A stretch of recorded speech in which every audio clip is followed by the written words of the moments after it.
नमस्कार बच्चों।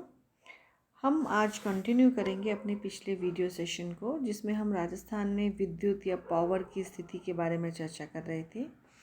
हम चर्चा कर रहे थे राजस्थान एनर्जी डेवलपमेंट एजेंसी रीडा के बारे में, जो कि गैर परंपरागत ऊर्जा के स्रोतों का विकास करने के उद्देश्य से बनाई गई है।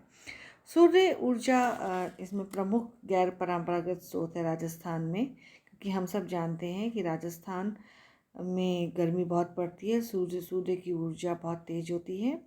इसकी चर्चा हम अपने पिछले वीडियो में कर चुके हैं। नेक्स्ट जो इम्पोर्टेंट स्रोत है, गैर परंपरागत जो इम्पोर्टेंट स्रोत है सूर्य ऊर्जा के अलावा, वो है वायु ऊर्जा। राजस्थान में वायु का वेग 20 से 40 किलोमीटर प्रति घंटा पाया जाता है। सरल व कम लागत के उपकरण लगाकर इंदिरा गांधी नहर परियोजना क्षेत्र में चारे व चारगाह के विकास के लिए 10 वायु मिल स्थापित करने की योजना है। इस प्रकार मरुस्थल के विकास के लिए वायु एरो जनरेटर्स प्राप्त किए जाएंगे। जैसलमेर में 10 अप्रैल 1999 को 2 मेगावाट के वायु आधारित पावर प्रोजेक्ट की नींव रखी गई और इस प्रोजेक्ट ने 14 अगस्त 1999 से पावर का सृजन चालू कर दिया।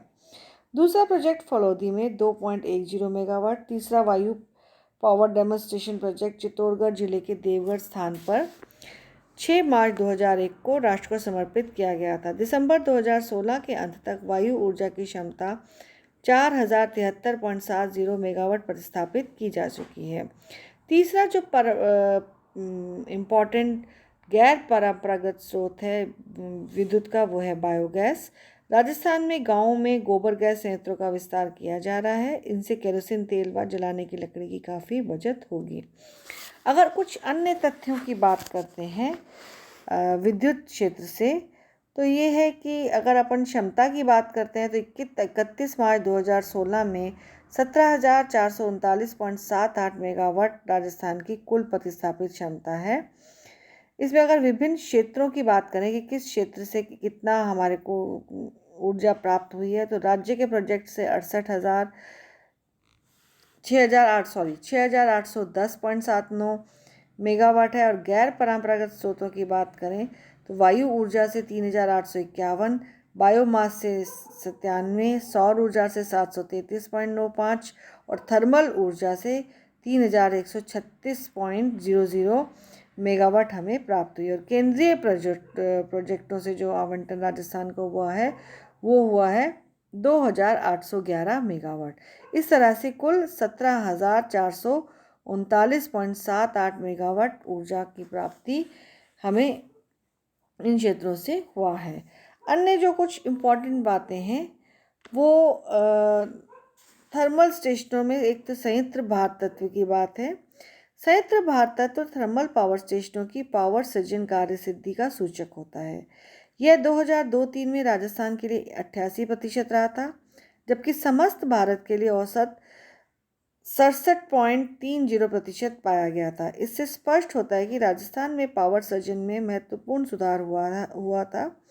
इस प्रकार राज्य में थर्मल संयंत्रों की क्षमता का अधिक मात्रा में उपयोग किया जाने लगा है। राजस्थान में अन्य राज्यों की तुलना में थर्मल स्टेशनों का संयंत्र भार तत्व सर्वाधिक पाया गया है। संयंत्र भार तत्व पर प्रबंध की कार्यकुशलता, संयंत्रों की देखभाल, आम किस्म के कोयले की उपलब्धि आदि का असर पड़ता है। ट्रांसमिशन या व वितरण घाटे के बारे में यदि हम चर्चा करते हैं तो राज्य में कई कारणों से उपलब्ध बिजली का काफ़ी अंश ट्रांसमिशन व वितरण के दौरान नष्ट हो जाता है।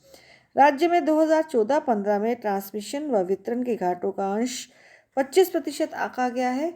हालांकि इसके लिए पूर्व में लक्ष्य 14.70% रखा गया था, लेकिन कुछ जिलों में घाटों का अंश 40% तक पाया गया है। राज्य की वार्षिक योजना 2015-16 खंड 1 के अनुसार ट्रांसमिशन और वितरण घोटालों घाटों का स्तर मार्च 2014 के अंत तक 27.50% पर आ गया था।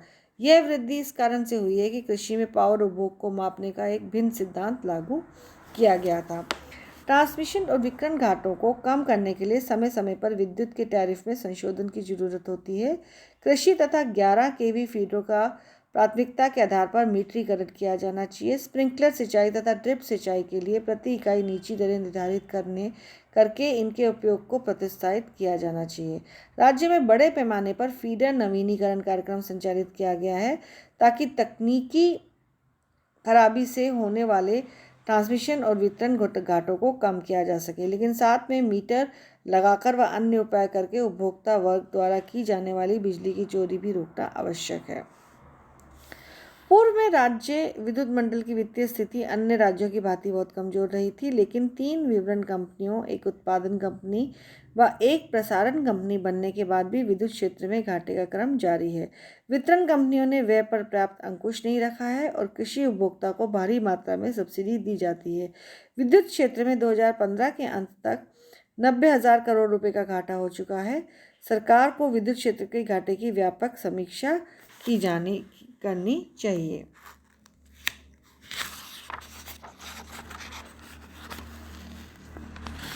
राजस्थान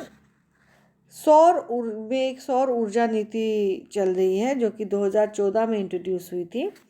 इसके तहत 2011 की पूर्व नीति की समीक्षा की गई और इसके प्रमुख उद्देश्य इस प्रकार रखे गए: ऊर्जा के परंपरागत स्रोतों पर निर्भरता कम करना, ऊर्जा की आवश्यकताओं में आत्मनिर्भरता प्राप्त करना, राजकीय व निजी उपक्रमों के माध्यम से 25,000 मेगावाट ऊर्जा प्रतिस्थापित करके राज्य में ऊर्जा का विस्तार करना, राजस्थान नवीकरणीय ऊर्जा निगम सौर ऊर्जा को क्लियरेंस देने की मुख्य एजेंसी का काम करना है।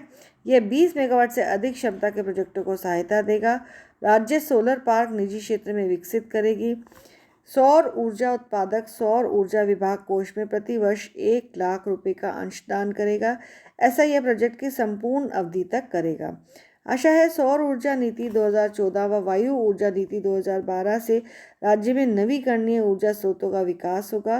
राज्य ऊर्जा विकास की दहेली पर खड़ा है। राज्य में ऊर्जा विकास के काफ़ी अवसर विद्यमान है। भारी प्रयास करने पर पावर सरप्लस हो सकता है।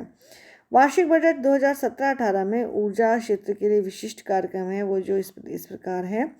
राज्य के विद्युत वितरण निगमों पर 31 मार्च 2014 तक ऋण भार 72,724 करोड़ रुपए हो चुका था तथा वर्ष 2013-14 में वितरण निगमों का घाटा 15,645 करोड़ रुपए हो गया था। उदय योजना के तहत 62,421 करोड़ रुपए व 96 लाख रुपए का ऋण राज्य सरकार द्वारा अधिग्रहण किया गया था। पिछले 3 वर्षों में जनवरी 2017 तक राज्य में विद्युत उत्पादन 5,086 मेगावाट बढ़ा है। राज्य में 1,87,000 कृषि कनेक्शन एवं 17,87,000 से अधिक घरेलू कनेक्शन जारी किए गए हैं।